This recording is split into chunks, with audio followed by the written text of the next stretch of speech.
Politicians are choosing their voters instead of voters choosing their politicians. It's being manipulated state by state by political parties basically to maintain their own power, and it really hurts representative democracy as a result. In the state of Michigan, voting districts are determined by the legislature and approved by the governor. The prevailing party in the state groups citizens according to their political affiliation in order to maximize the chances of their party's candidate winning that district. So an area that may have an even split of Republicans and Democrats can be manipulated with skewed boundary lines that favor one party over the other. This notion is known as gerrymandering. In hopes of dismantling that practice, an organization called Voters Not Politicians is working on amending the Constitution to put that power into the hands of the voters. The core goal of the group is to ensure legislative and congressional maps fairly represent the citizens of Michigan by creating a citizens commission free of political insiders to draw the maps. With the hopes of gathering as much voter input as possible, representatives from the group are holding town halls across the state, the first being held right here in Marquette over the weekend.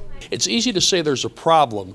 Coming up with a solution is a lot more complicated, and we want to get people's input on just how do we go about doing this? Who should be on the commission? How should they get there? What should be the most important criteria in drawing maps? Because those criteria and those people determine really who you're going to be voting for and whether or not they're going to get elected.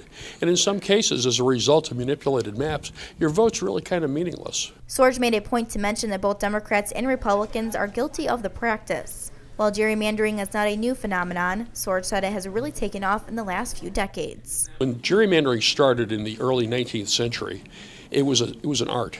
People looked at maps and they figured out how to do it. Now they plug all that stuff into computers and they can be very precise, census tract by census tract, how they want to divide up the state for maximum advantage for their party.